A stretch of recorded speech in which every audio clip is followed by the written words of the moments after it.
Welcome to WP Coffee Talk. Thank you to all of our sponsors, and especially to our espresso level sponsors, Helix Managed WordPress Hosting, for both their sponsorship and for hosting our site, and to Expander Digital for both their sponsorship and providing SEO services to us. Now enjoy the episode. Welcome to the next episode of WP Coffee Talk. I get to talk to old friends. I get to talk to new friends. I get to talk to people who didn't know they were going to be my friends when we first met. And it's just a blast. It's interesting because over this past weekend, I am going to introduce my guest momentarily, but over the past weekend, I spoke at WordCamp Rochester, which is my hometown, and the WordCamp that I originated. So that was exciting for me. And I talked to people there who I had always felt like were kind of WordPress celebrities, if you will, like the people who, are further ahead than you, whose names might have a little more recognition than you do, that kind of thing. And so that was kind of exciting. Which then, when I looked at my calendar and said, I am going to be speaking today with Brent Kobayashi. Hello, Brent. How are you? Hello, I'm very good. Thank you. So this is my story of how I know you. Is when I first started my freelance business, which of course I don't have anymore because I do work for Give, but when I started the freelance business, I went to WordCamp Buffalo. And I was like deer in the headlights, like the little, country girl that got off on Times Square and was like, well, golly, right? And so I was it was a small camp, which was good because I was kind of in a culture shock there. But I was like so bit by the bug. Like, I have got to learn more and I've got to talk to more people in this industry. And somebody said, well, WordCamp Toronto is coming up very soon. I was like, sign me up. So I signed up for just to go. I wasn't volunteering. I wasn't speaking, none of that yet. Signed up to go to WordCamp Toronto. I drove myself up there, which, by the way, hate bridges. And if you hate bridges, right, driving from Rochester to Toronto, not your friend. But I drove myself up there, checked into a hotel that I don't even know how far it was. I think it was a 20-minute drive from the college where you all had that year. And so I'm kind of all by myself and I'm looking around and so the people in charge, I think, were the lead organizer that year. Yeah. And so in my opinion and in my esteem and in my entire WordPress knowledge at that point, you were WordPress royalty to me. Okay. So fast forward a few years, I'm speaking at WordCamp Toronto. You are at WordCamp Toronto. We hung out for like half a day, had lunch together and everything. And I went home and I was like, well, I've moved up in the world because I just spent half a day with Brent Kobayashi. So welcome to my podcast. This is exciting when these kinds of things happen for me. And I am really excited to call you my friend now because we have known each other and talk to each other and, message each other and that kind of stuff. So welcome to WP Coffee Talk. Thank you for being here. Tell us a little bit about yourself and what you do. Thank you, Michelle. Yes, you're friends with royalty, celebrity. That's awesome. I think that's what I love about WordPress. It's a small community, so it's perhaps easier to rise. You show up. Okay, so let me tell you a bit about myself. So I'm a father to two. I have an 18-year-old and a 21-year-old, and I'm a husband to one. We've been married for 25 years. No, we've been married for 20 years and together for 25. I'm an entrepreneur. I own a marketing agency here in Toronto, and we've been doing this for, actually it's coming on 25 years as well. With a super, super strong focus on raising the world through supporting nonprofits. So we really enjoy that work. We're not completely dedicated to, solely dedicated to that, but that's our a really strong focus for us. And I'm also a trained facilitator. And I actually facilitate a couple, I guess you'll call them self-development programs, including one that focuses on money, but not the invest 5% or whatever that is, but on the more emotional relationship and belief system around money. And so that's, in some cases, you might consider that a hobby. although it gets a lot of my emotional attention while I'm not running the business. The business is like we've got 7 people here full time, so a decent size agency. Nice. And what's the name of your agency? Kobayashi Zeitgeist. Ooh, I So like it was that. Kobayashi and it was Zeitgeist, and we knew each other for a long time, and now we brought them together 3 years ago. Fantastic. Well, I always ask people on the show to show me your mug and tell me what's in it. So let me see what you got. All right, so this is my mug. Online friendly. I can't see the Online small print. friendly. Yeah, with a little ladybug, little 8-bit ladybug. You want the story behind this? Yeah, give me the story. I can tell it's empty because the way you were just winging it around. So my wife absolutely hates when people are drinking in movies because she's like, empty cup, empty cup, empty cup.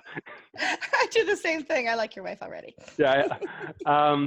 It's not empty. It's not empty. It's got hopes and dreams, love and tears. Good answer from a marketing person. Yeah. So this cup actually is super special to me because it comes from the days when before Zeitgeist, not that the merger with Zeitgeist wasn't special, but before Zeitgeist, when I had a real clear sense of our brand and our vision and our purpose and everything, and also was able to express that brand and vision and everything with my what turned into possibly a really ridiculous fetish with ladybugs. Okay. So like I have I don't get to express this as much anymore, but you might have seen me with, all of this kind of stuff. Alrighty then. And And for anybody who's listening and not watching the YouTube channel, he looks ridiculous right now. All my ladybug gear with antenna and ladybug glasses and all that type of. This is how I attended WordCamps. It was actually possibly the best brand because I stood out, right? Absolutely. I was like the only ladybug. What's the term for people that like to dress like animals? Cosplayer? I don't know. Yeah. Oh, furry? Furry. I was the only ladybug furry at WordCamp. And it's not like you're short either. How tall are you? 6'2". So when you're 6'2" and you put on 8-inch antenna, you very, very quickly stand out in a crowd. I should say yes. So yeah, when we first met, I would have been wearing some of this gear. I do recall that now. Yes. Yeah, and I had my entire ladybug, my van painted. It was the best thing in the world. So now we're less small business, right? And so this whole persona of mine is now just in the closet. It's my super secret persona. It's your alter ego. Yeah, it's my alter ego. Well, so yes, that's where the tears come from because I'm a little bit sad about that. It was a really special time. And when we got into being a bigger agency, doing bigger stuff, we actually did something that a lot of agencies do, and I think that is you quiet your brand. Mm-hmm. You quiet your personality. I think it's a mistake. It's one I've been sort of struggling with mentally. How do I make this shift? And then you start maybe sitting back behind your work. Mm-hmm. And we do great work, but everybody does great work. So who are you? So that's been one of my struggles for the past 3 years as an agency. Well, here's a little known fact about me. I am allergic to ladybug bites. You are? I'm one of like 10% of the population that actually is allergic to ladybug bites. It's very interesting. An entire 10% is allergic to ladybug bite. That's what I read. 10%. Yeah. 1 out of 10 people. 1 out of 10 people were freaking out when they would see me walk down the street. Well, a lot of people don't know they're allergic to ladybugs. Ah, okay. Because you don't expect them to bite you. Right. And you're not usually in a swarm of ladybugs where it's something that actually happens. Okay, which is why nobody freaked out when I bit them. Okay, gotcha. That's not why. But okay. Yes. Well, let me show you my new mug. Okay, I don't very often have a new mug on the show. So this is my new mug. Ooh, owl. It's an owl. She's a cute little owl. And there's no special story except that I was at Walmart and I saw it. I liked it. I wanted it. I bought it. was on clearance. That was a good thing. So I think I spent $2 on my on my owl mug. You got me saying it. And I'm just drinking tea this evening. So Brilliant. I love it. That's awesome. These are the stories that make podcasting fun, right? Yeah. If it was all just technical talk, then I'd be bored. And if I'm bored, then everybody else can be bored too. Nothing's not happening. Nothing. That's right. Yes, good. So tell us how you got started using WordPress. Okay. So I think it was 7 years ago, 8 years ago, something like that. And so WordPress was on my radar for, I don't know, a good year. And essentially, I fought with my team. I kept on saying, hey, we should do this WordPress thing. You know, clients can update their own content and maybe it'll be templated and we can do stuff faster. We can create a page by clicking a couple, that kind of thing, right? And my team absolutely was just like, no, it's less efficient. It's going to be harder. We could like, it was a battle. And so, and I tend to be a leader that wants to be liked. And so I kind of let that go for a while. And then we got this gig, which was for a larger website. I think we got like 10 grand for it at the time, right? And so I said, we're doing it on this one. There's no question. This is what we're doing. We're doing WordPress. And so we did this thing. And I think as far as our billable time, which was much lower back then, we probably spent like 20, 25 grand because we didn't understand it. Right. And I remember we did all of this. We did all the things in widgets. Everything we did was a widget. It was at the bottom of the page, on the side of the page, and the top of the page. And we wanted this thing, and the menus were everything. We had like 100 widgets on this thing. Right. And when we wouldn't do it right, we would lose widgets. Like we would lose content because there's nothing. It was unbelievable. And so. Was this early Studio Press? I mean, was it early Genesis? Because it sounds no, like it wasn't Studio Press or Genesis. Just pure. It was. I think we made this decision early on that we would always work off of WordPress. It was 2011, but 8 years. I don't think it was 20. It was WordPress 2011. So we'd always work off of that WordPress 2011 as our core base theme, and then we would develop on top of that our own whatever. And so yeah, so it was a painful birth, but it was a good one. It was actually, and then shortly thereafter that we actually got our like this huge gig, like it was 20K or something like that, and it was because our logo was on a WordCamp Toronto 2011.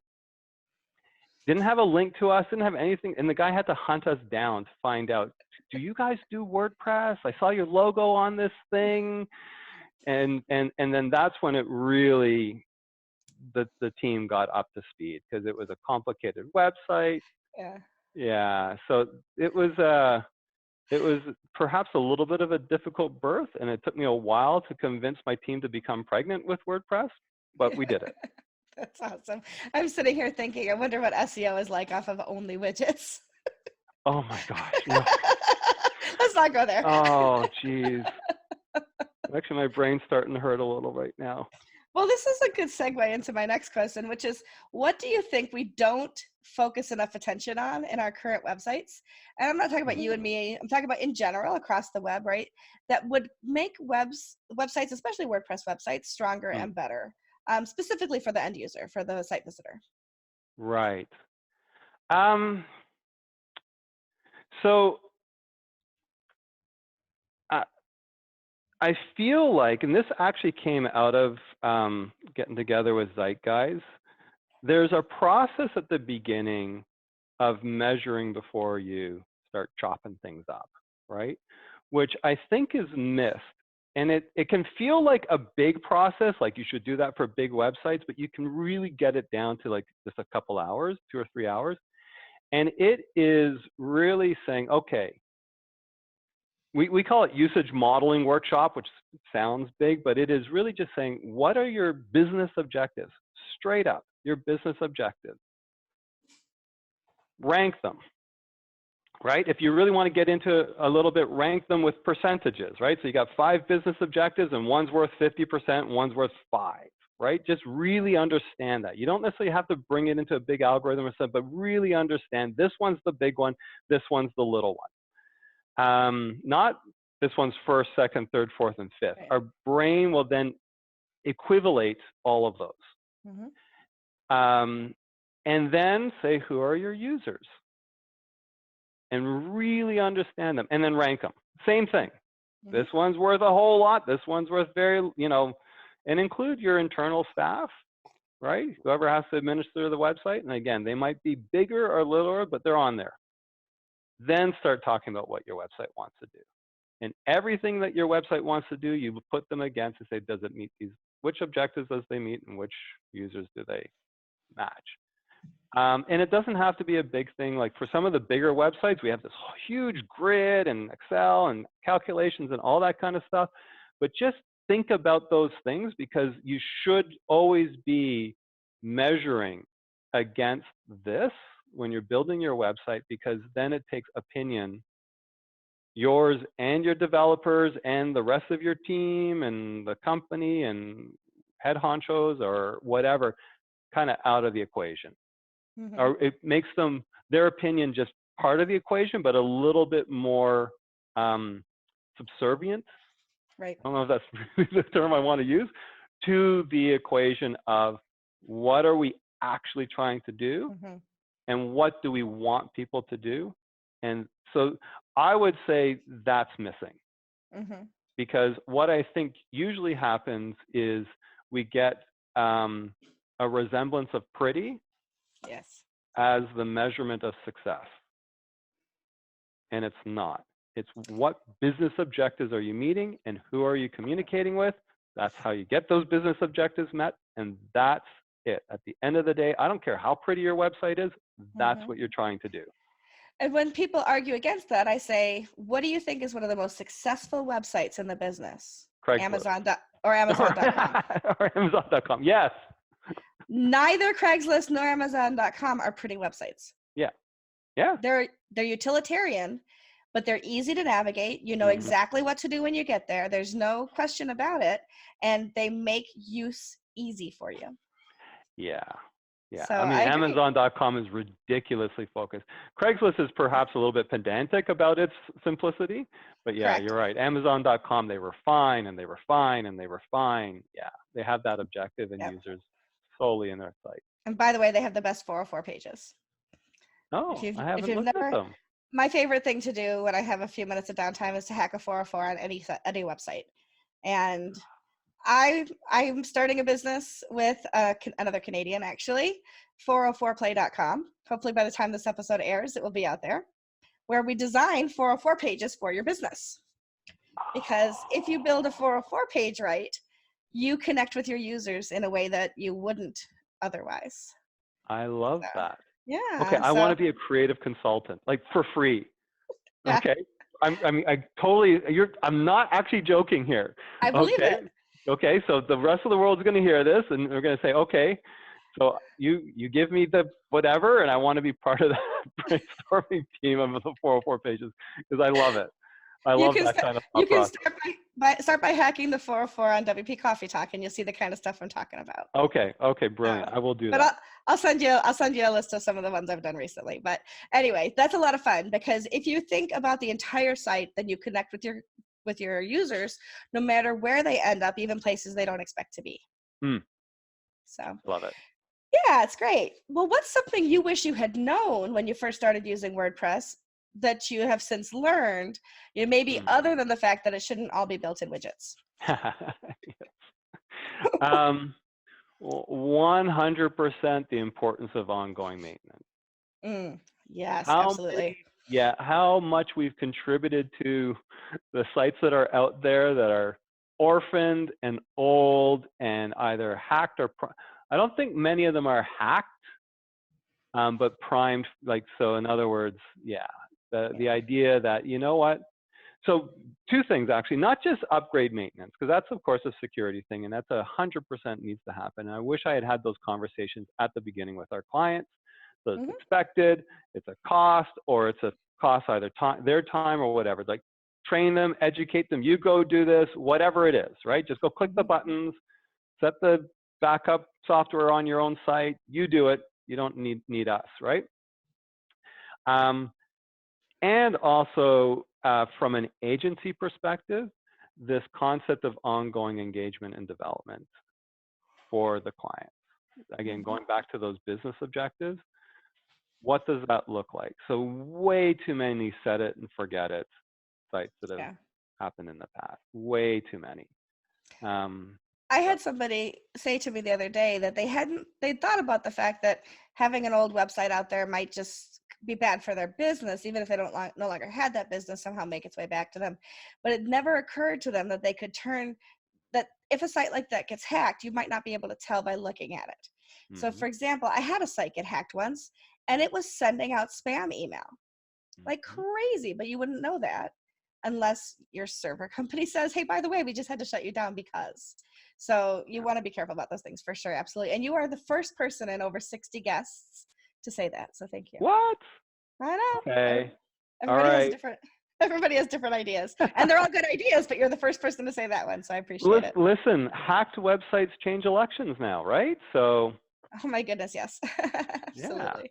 Or at least they're a target for changing elections. So I've actually been communicating with our clients now that the value of a hacked website is going up as you go from, somebody wants to play around to somebody who wants to change it to somebody who wants to forward it to adult entertainment so they can get a little ad revenue to somebody who wants to shift the world's geopolitical spectrum. It's like, holy cow, state actors are interested in your plumbing website. Absolutely. Really? So it's okay. Crazy. Yeah. Let's take care of this. And you made me think of something else when you said political websites, and going back to that 404, if I can just digress for a moment. It's my show, so I can. At the last presidential election here in the States, if you'd hacked a 404 page, which of course I did, for both Donald Trump and Hillary Clinton, Hillary Clinton's 404 page was awesome.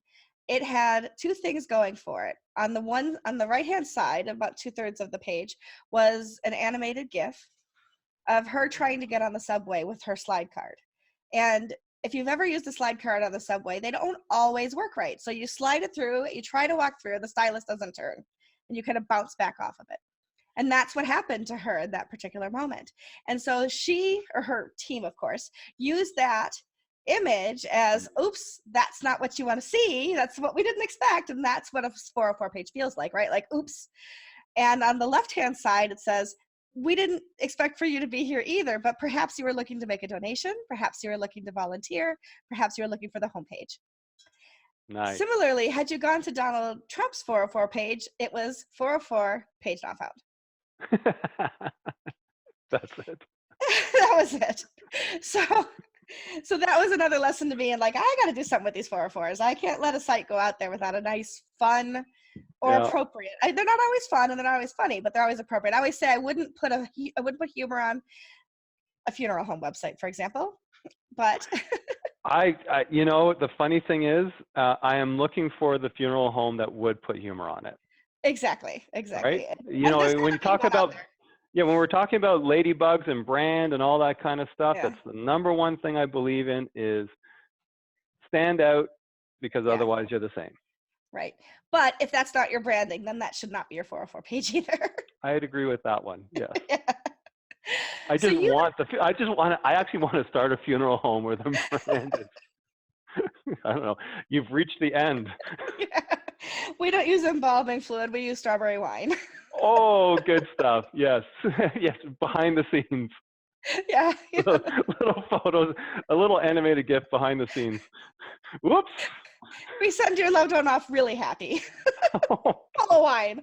Okay, I've really taken this way far afield. Next question. Okay, go on. Yep. I know you've been to a lot of WordCamps. You've done a lot of meetups, that kind of thing. When you think back over the WordCamps, the meetups, the other WordPress type events that you've been part of, is there a moment or an event that was kind of pivotal to you in how you approach things, or how you were part of the community, etc.? And what was it? So, probably my first WordCamp, which was WordCamp Montreal, I think 2012. And like all those early ones, 2012, 2013, here in Toronto. I think what struck me the most was probably what was going on Twitter and the hallway and the after party, because I found myself immersed with so many people who I really enjoyed connecting with and going back and forth with and learning something, and just the input on the little things, and you just sort of felt your brain, I would say your brain and your heart, because there's a lot of community, just filling up a little bit more. Mm-hmm. And so that was huge for me. So there's that. And also the other thing, and I really, really super encourage everybody to do this, is when you go to a WordCamp, go to the most complicated, high-end developer talk there, even if you're a complete newbie, and almost sit back. This is what I like to do, at least. You know, your mileage may vary depending on what, and I really enjoyed sitting back and not understanding almost 99.99999% of what was being said, and just letting it flow over me. And every now and then I would catch something, and to the chagrin of my team, I would go back, hey, have you guys heard about this or that? Or what about if we use PHP Storm or whatever it was, right? And, but I just kind of, it's almost like listening to physics lectures on YouTube, right? It just felt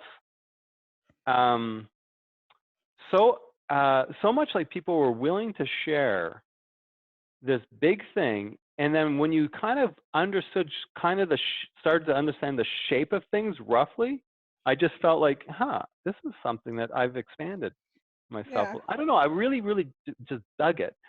I have more. I've like there's so many good moments. Yeah. I think perhaps the most that I loved when I was an organizer for a bunch of WordCamps was this view of this cross connection between people who are really doing this for a living and really deep into the technical, and somebody completely brand new saying, I don't think I belong here, and being able to say to them, you absolutely do. How would you like to speak with this person? They contribute to the core of WordPress, and they'd be happy to help you with figuring out how to click publish, Mm-hmm. or set a date on a post, or any of that kind of stuff.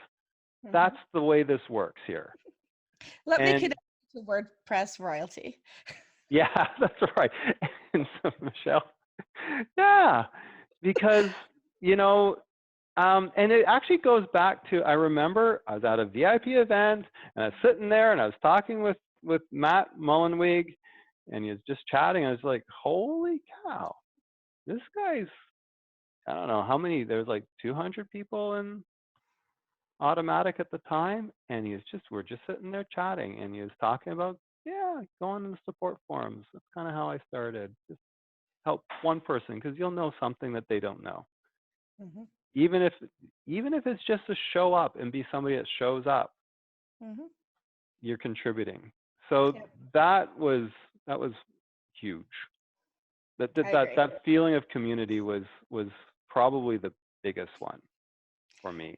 We were all that person at one point. Yeah, 100%. You know? Yeah. And we all had that imposter syndrome at some point, and Mm-hmm. felt like we were in the wrong seat, in the wrong place. And it's fun to watch other people get over that and become part of the community as well. I never thought that. I always knew it was royalty. No, I'm kidding. I was the pauper in the Prince and the Pauper story. No, yeah. I had no idea.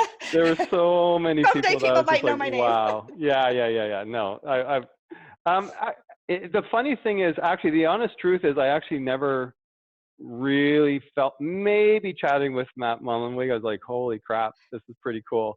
But the funny thing was, everybody was so welcoming Yeah. that I was like, holy cow, I can actually contribute. Hmm. I can actually contribute to this, regardless Yeah. of my level of skills. And my skill level has always been on the design side. I don't know PHP. I don't know. I mean, I can put together a site very nicely using tools other people have so lovingly built. But I sit and I've done what you said. I've sat in a command line interface talk, Yeah. thinking, oh, I should be able to understand that. Whoa, everything was right over my head. Yeah. Hats off to Sean Hooper because he understands and can teach that stuff like nobody's business. That's a But perfect example. yeah, but the CLI stuff, I'm like, all right, it exists. I can talk about it. I can't do it, but I can talk about it. And if I really wanted to, I could learn it. That is actually one of those ones, and that's that's one of my most memorable ones, is going WPCLI. Mm-hmm. Sean Hooper. Holy cow. Hey guys, have you heard of WPCLI? Are we using that? Because you know what you do? And they look at you like, did you just fall off the turnip truck? Yeah, I'm so excited about this. We're doing this next, right? So funny. Yeah.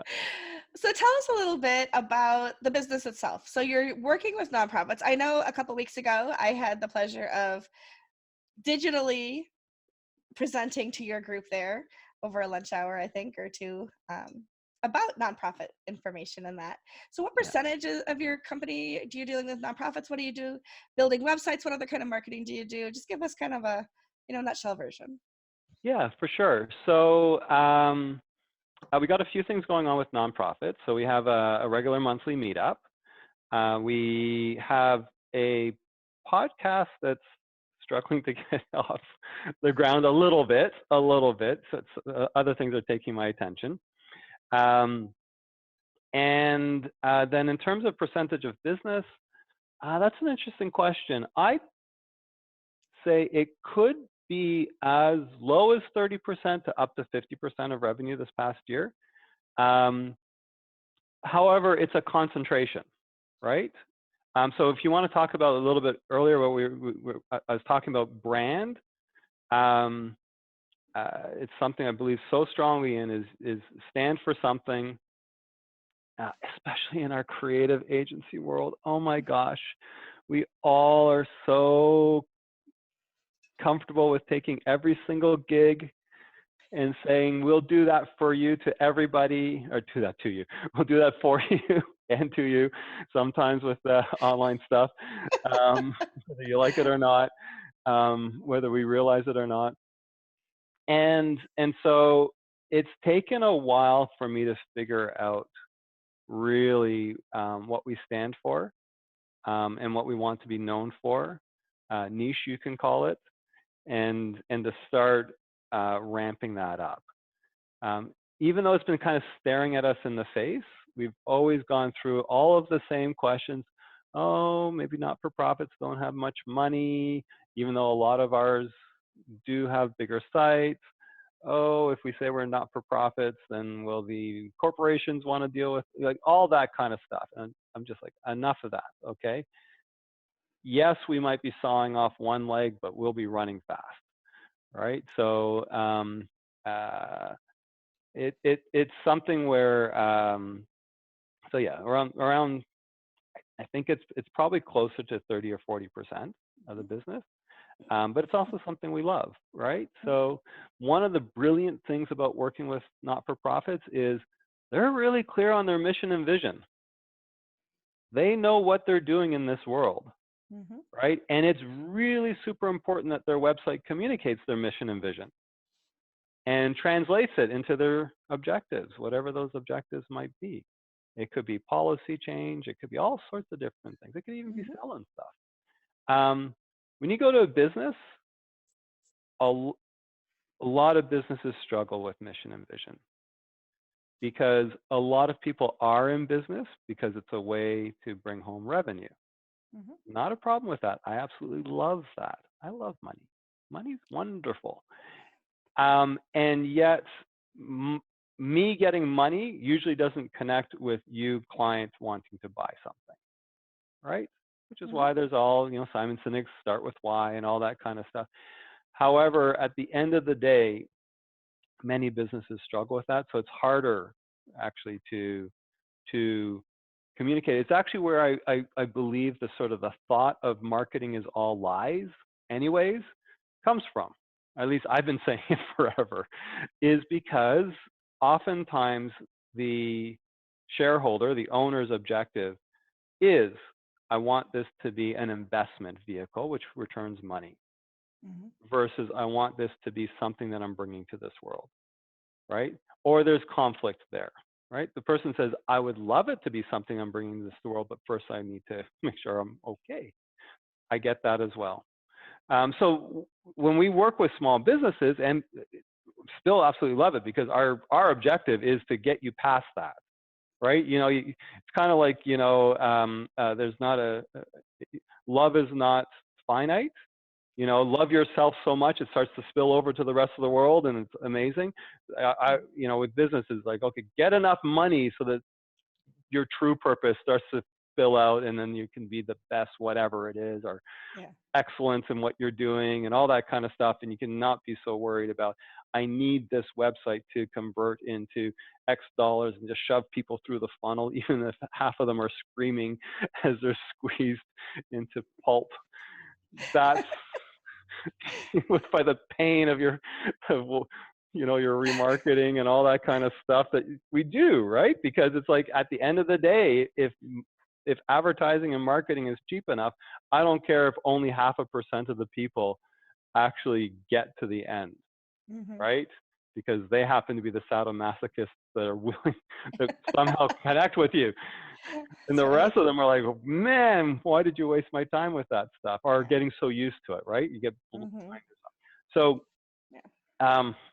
that's kind of where our passion is coming from, is because we can see very clearly the difference that we're making. And then it really translates to the difference that's happening in the world right now, which I think is just getting phenomenally good. There's so much energy being put towards, hey, let's do this better every day. So anyways, so that's, that's where we're at right now. That's great. I love working with nonprofits. I work with nonprofits day in and day out. And you're right. The ones that have a clear vision and mission are the ones that are easier to help, because they know the direction that they're moving in, for sure. Yeah. And if they don't have a clear mission and vision, they see a gap that they're trying to fill, which then can get translated into that stuff a little bit more easily. Right. Yeah. That's awesome. Fantastic. Well, let me move into my rapid fire questions. This is where I feel like James Lipton inside the actor studio. You take as much time to answer them as you'd like. The first is, what are 2 or 3 must-have plugins that you would recommend to somebody either building their first website or building a website for their own business? 2 or 3 must-have plugins. Highly recommended. Highly recommended plugins. So right now, I would actually probably go for, we use Securi, and we actually use Securi subscription. So we've also done WordFence and WordFence free and all that kind of stuff. I probably would recommend also the subscription model for that, just because I'm a firm believer that this just has to be part of your costing. Stop thinking about your security of your website. Just make it part of your costing. So that's one. Some sort of automated backup, real-time backup thing, whether it's Updraft, We've been playing with Infinite WP's time capsule, um, but something that's regularly backing up your site. We used to use Backup Buddy a lot. Mhm. It's probably great, but for some reason, the perception in my mind is that it's a little bit less great than we thought it was at one point. A little bit like there's almost like there's the original guard of plugins and stuff, which have been might still be on that path because they've got their legacy going, and then maybe there's a newer group that have been coming out. So it's just a perception, you know. Anybody can shout at me through the ether, and I won't hear you, but that's okay. You can shout. In like Vault Press, you know, those sorts of things, just to make that kind of stuff easier. A third one, yeah, I'm not sure I would recommend. I don't know what I would recommend other than those two kind of utility plugins. Obviously, we use Yoast. I know some people got a little bit upset with Yoast a while ago and stopped using them. But I would say something along those lines. Yoast is comfortable, and I think the challenges they had at one point with images have been sorted through. What do you use for forms? Do you use any particular plugin Formidable. for forms? Yeah. Okay. Formidable. I'd say the team likes Formidable over something like Gravity Forms. It's a little bit lighter weight. I think it's kind of evolved over the time. We loved it at the point where we had just pure dev licenses and all this. I loved the pricing model from in the past a little bit more than it is now. But we've really enjoyed it. It has maybe less extra plugins and weight than Gravity Forms. I know one of our senior devs loves Gravity Forms. Senior dev contractors loves Gravity Forms. But internally we use Formidable. Very good. Yeah. Have you at any point in your WordPress journey had a mentor, whether it was an official capacity or not, or just somebody that you kind of looked up to as a role model in the community? And who was it? So I'm like the crappiest mentee. Like really, literally, I'll just go from a business perspective. I struggled with the concept of a mentor for so long. And it mostly has to do with that thing I was talking about earlier about being liked. So I would be a great mentee at the beginning and then kind of start backing off as I was not feeling the connection. And it was really me rationalizing, like, I'm not doing my stuff, so I don't want to talk with you, kind of like thing, right? I get it. So yeah. it took me a while, and I've only really been successful at being a mentee in the last couple of years. So I have a business mentor who's been phenomenal with my business, helped me clear out a couple $100,000 in debt, which was amazing. That's fantastic. Yeah. In the WordPress community, there's a couple people that really shone and still shine for me. Tom Auger, who were co-organizers for a number of WordCamps. We clicked for a lot. Like, that was pretty amazing. We even did a show, Agency Chat, for a year. Andy McElwain, right? So he's one of the celebrities, royalty. His sense of community is so high. Like, I just love the guy.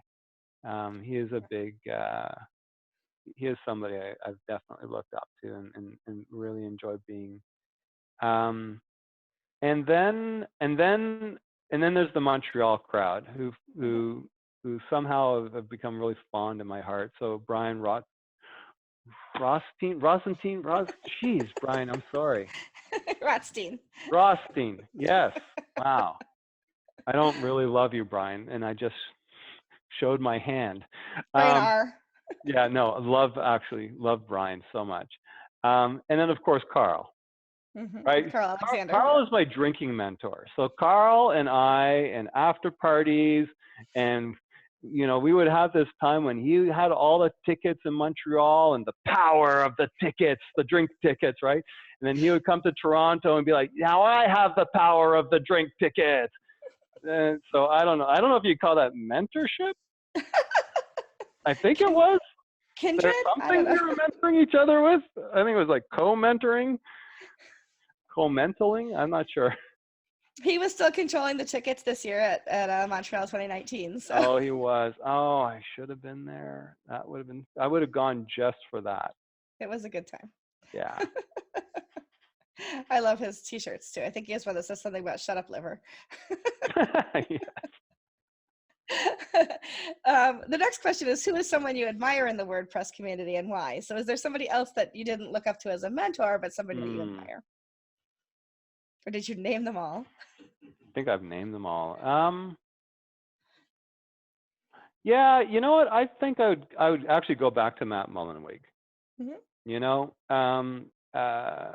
it's Matt Mullenweg, actually Andrea. Mm-hmm. I can't remember her last name. Mm-hmm. Andrea, Andrea Middleton. Andrea Middleton. Thank you so much. Uh-huh. Her guidance with WordCamp Toronto, and just seeing her facility. Like, there's a little bit of a challenging time. Toronto always has a bit of drama, or it seems that it has had a bit of drama at that time. And her guidance and thoughtfulness and actually perspective was actually one which, you know, I was like, I actually, that was pretty amazing. Her capacity to Mm-hmm. to think big picture for the community. Yeah. I really liked seeing that up and close. She's a very calm leader. Mm-hmm. Yeah. I agree. Now my headset thingy here is starting to beep. I'm not hearing it. Yeah, no. I think it's telling me it's running out of battery. Mm-hmm. So if it does conk out, then I'm going to switch over to something else. Yeah. Okay. Well, the next question is, what's something you want to learn in WordPress but you haven't tackled yet?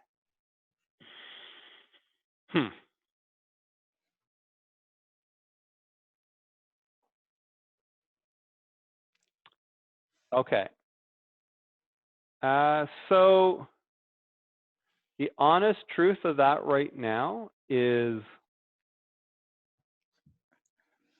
I'm so busy running this business that I am leaving the nuts and bolts of WordPress behind. The one thing I would love to sort through, and I don't even know if there's a solution, is figuring out centralized management through something like Managed WP or Infinite WP integrated with Git and version control. Because I've got a development team that's Git and version control, and at the same time, we want to be able to more easily manage our plugin updates and our code updates and all that type of stuff. And the two aren't really happy with each other, because you do all your updates via Infinite WP, and then Git starts complaining, and now you have to merge and all this kind of stuff, and we don't have a solution for that. So if there's anything that I would love to learn, that would be it. If there's people out there in the audience, in the ether, and you want to shout about this, absolutely, I will listen. No problem. So shout it very loud so I can hear it through the waves, but the internet. But yeah. Well, one of my favorite questions is, what's one of the biggest WordPress mistakes you've ever made, and what did you learn from it? Beside widgets, all widgets.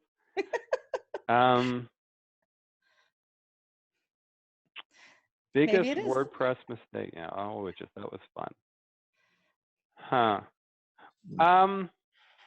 I don't know if this is a WordPress mistake, but one of the things, a lot of the audience might be familiar with WHM and cPanel as their sort of their backbone. One of the mistakes that my team made is when you're in cPanel, you might be in one cPanel, and then you might go over to another cPanel, and then you're kind of back to this cPanel. And if you start doing database stuff, you might not realize which cPanel you're actually registered to. I don't know if this is the case. And so, yeah, we've blown away some large e-commerce sites with that. large e-commerce site, only one. So I would say, yeah, be like when you're starting to play around and you're going fast, that's when you can delete your billing system. We've done that. You can, I've actually even accidentally wiped the client site clean, and it's now fresh WordPress install. It says "Hello World." So I would say the biggest mistake is when the stuff is hitting the fan and it's kind of blowing back into your face, and it's stinky, is to just slow down and really. Oh, we lost you. We need a new microphone. We can't hear you. Brent, we can't hear you now.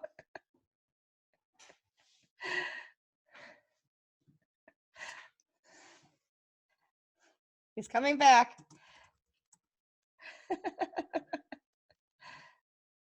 Are you there? Nope, can't hear you.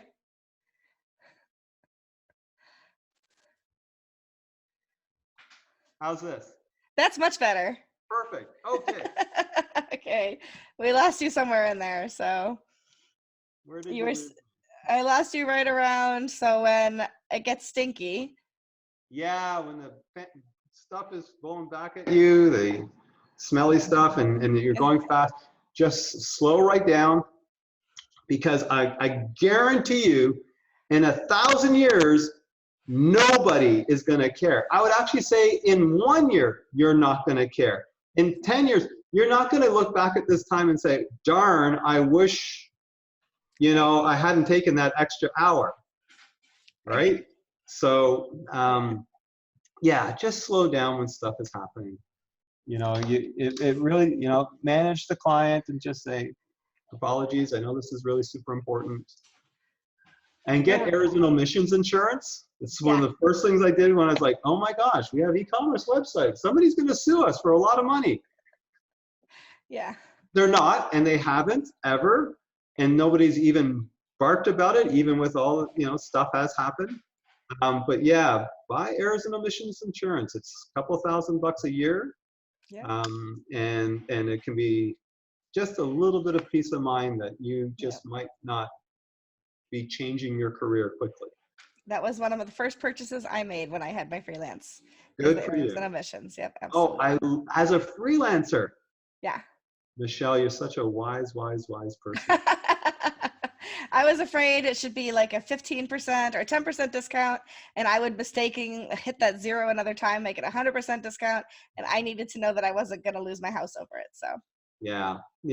I mean, at the end of the day, yes, we are dealing with stuff it's business has hiccups, you move on type thing.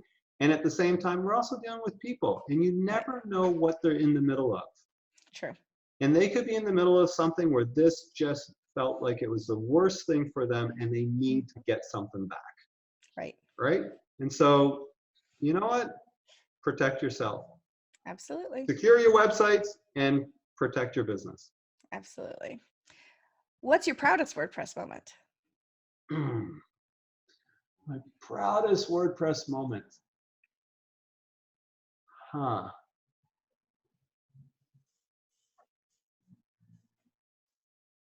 Yeah, I would say, I think it was WordCamp 2014. We're at Humber.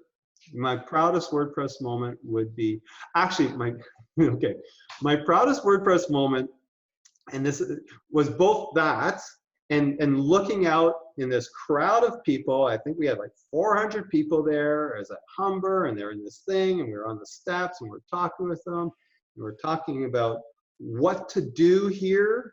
Come to the after party, hang out in the hallway. Yes, there's curriculum and there's training and all that kind of stuff, but meet people and connect, and just that whole ecosystem. As lead organizer that year, oh my gosh, I was flying high.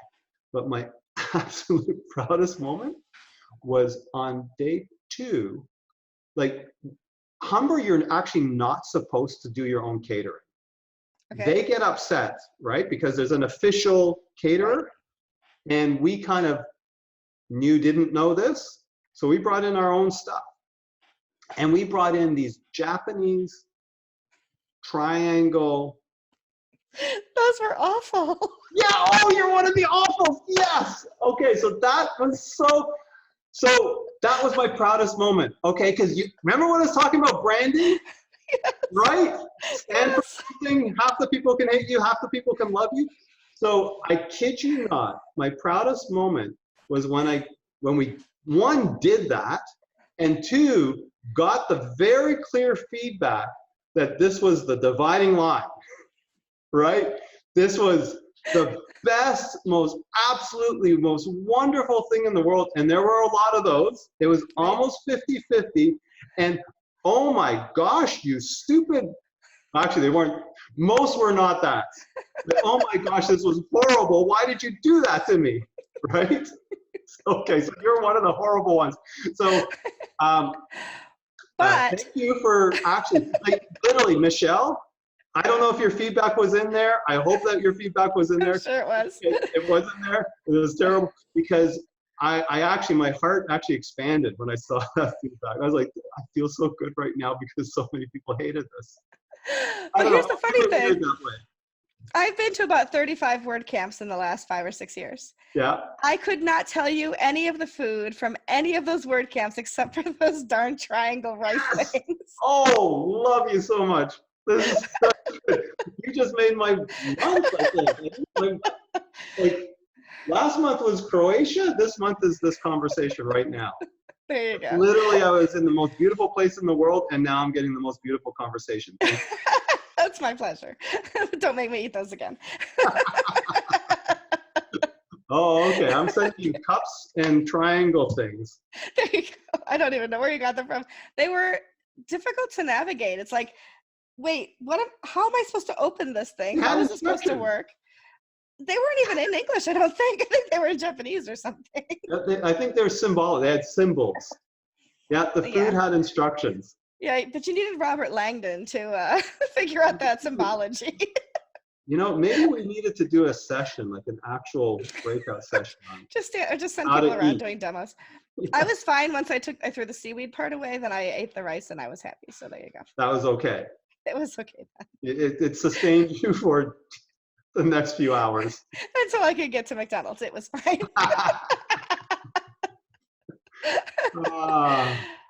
If you weren't working in your industry where you are now with the marketing and the web and all of these things, what's another career that you might like to attempt? Oh, easy peasy right now. I would definitely be running programs. I call them transformational programs, right? Like personal development, self-development, that kind of stuff. I'm already doing some. Mainly because having been through my life was a fairly typical life, but realizing that, you know, there's stuff in the past where like, God, I hated that. And I never want to go through that again. And I wish I hadn't gone through that, right? Literally, that can be a lot of, some of our past, for some it's like a lot, right? Because really crappy stuff has happened to us. And some of it, it's maybe a little bit more tempered, right? For me, my mom had cancer, my parents got split up. Not unusual in this world. And so, you know, the past can actually kind of make us unhappy.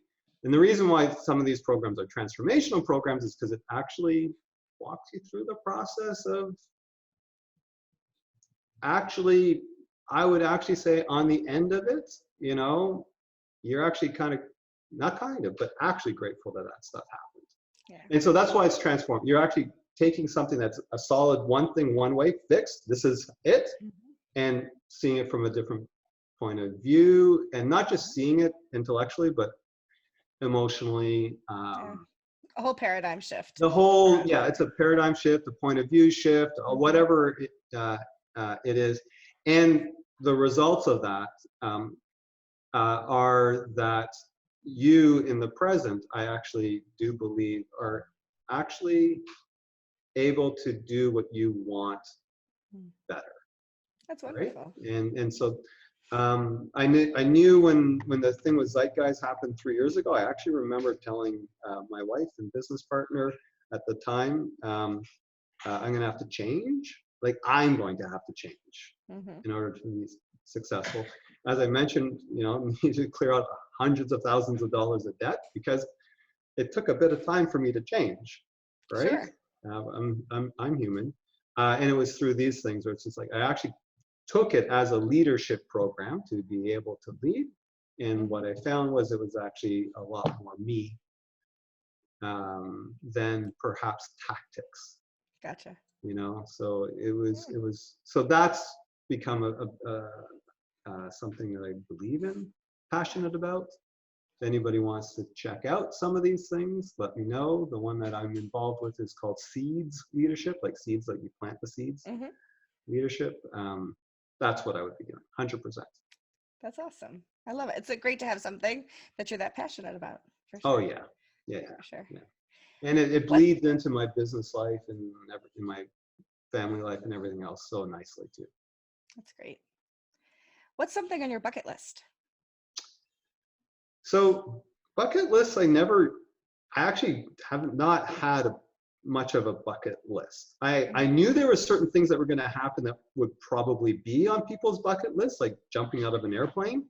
Right. But the reason why that was in my future was because of a long story that has to do with my daughter and scary things, and me choosing not to do those scary things with my young daughter.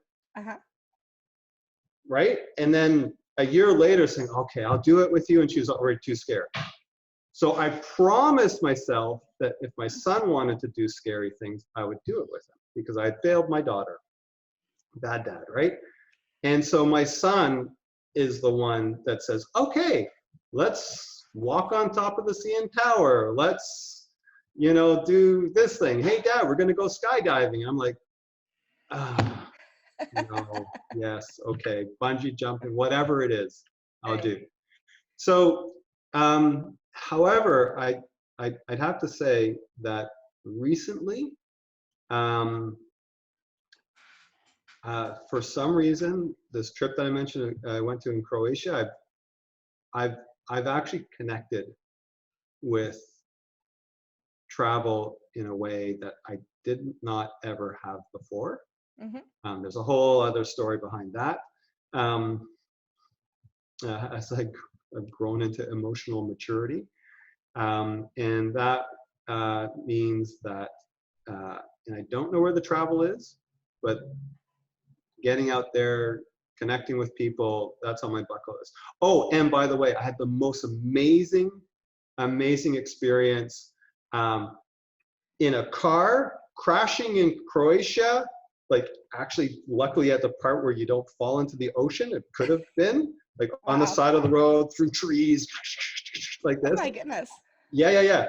And what ensued from that, we ended up, in this policeman's, like, where he lived in a village with a view, with a 90-year-old grandmother, and all of them celebrating us, and with homemade wines and cheeses and pastries, and just sitting there going like, this is really happening, looking at the mountains and the ocean and all this kind of stuff.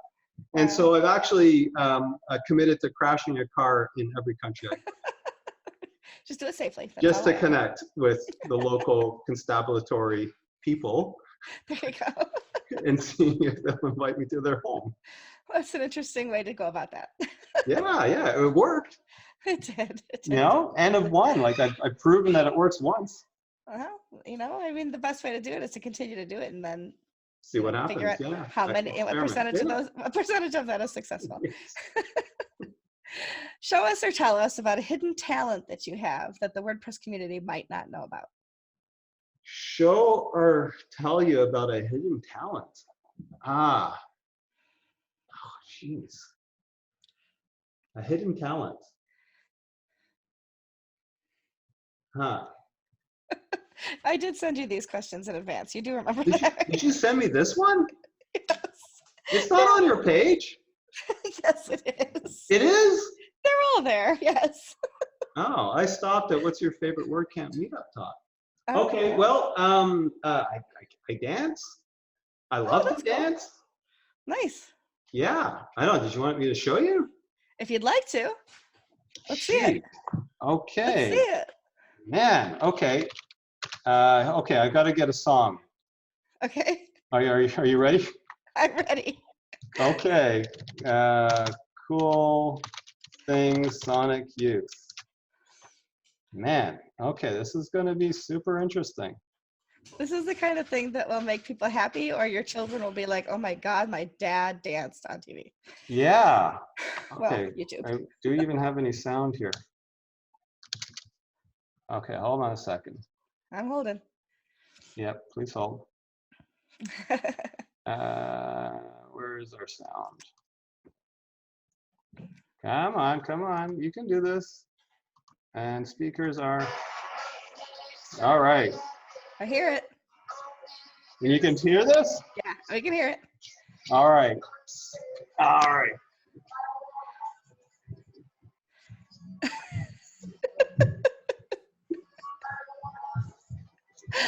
I love it. This is my chaos dance.